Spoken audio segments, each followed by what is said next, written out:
हर हर महादेव। दोस्तों, अगर आपका भी सपना है कि आप इस साल बद्रीनाथ, केदारनाथ, गंगोत्री और यमुनोत्री की पावन चारधाम यात्रा पर जाएं, तो यह वीडियो आपके बहुत काम आने वाली है।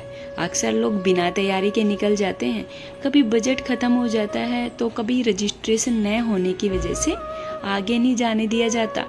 पिछले कुछ दिनों में मैंने इन सभी धामों की यात्रा की हर छोटी बड़ी जानकारी आपके साथ शेयर की है। तो इस वीडियो में मैं आपको यात्रा का पूरा निचोड़ देने वाली हूँ।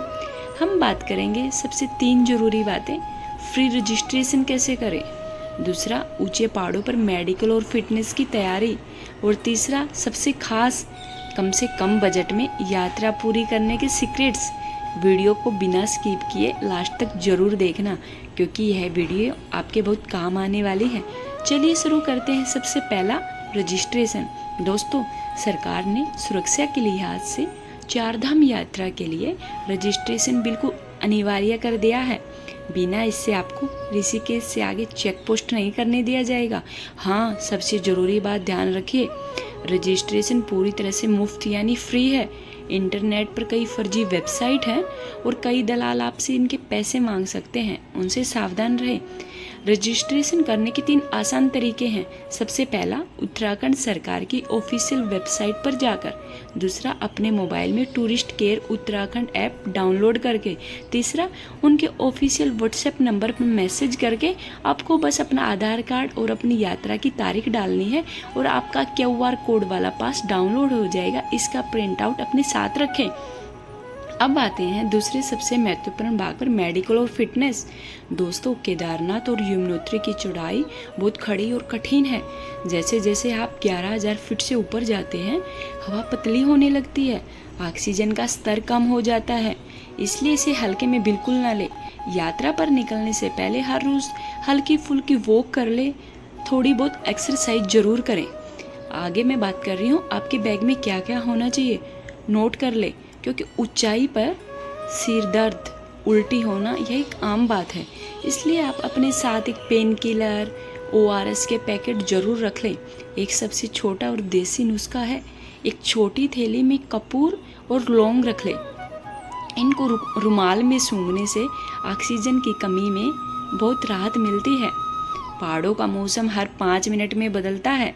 जून जुलाई में भी वहाँ कड़ाके की ठंड हो सकती है, इसलिए अपने साथ में इनर रखें और हैवी जैकेट रखें। अच्छी क्वालिटी का रेनकोट रखें, क्योंकि वहाँ पर छाता नहीं रुकेगी, क्योंकि पहाड़ों में तेज़ हवाएं चलती हैं।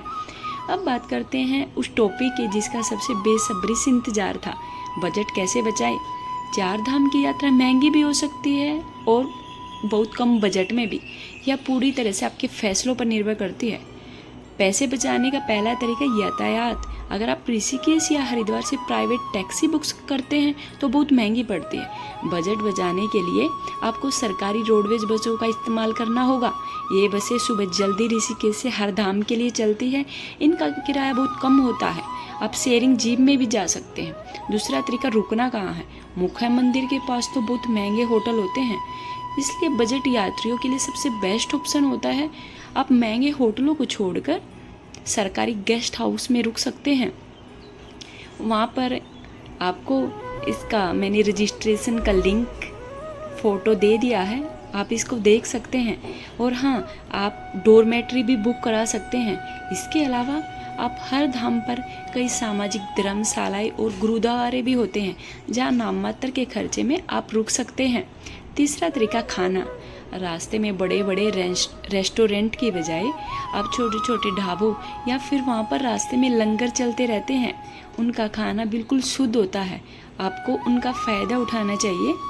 और हाँ, वहाँ पर जाकर आप श्रद्धा से प्रसाद ग्रहण कर सकते हैं, क्योंकि रास्ते में जगह जगह पर भंडारे चलते रहते हैं। इससे आपकी यात्रा कम बजट में हो जाएगी और आपको शुद्ध खाना मिलेगा। तो दोस्तों, अगर आप इन बातों का ध्यान रखेंगे तो आपकी चारधाम यात्रा न सिर्फ सुरक्षित होगी, बल्कि आपके बहुत सारे पैसे भी बचेंगे। बाबा केदार, बद्री विशाल की कृपा आप सब पर बनी रहे।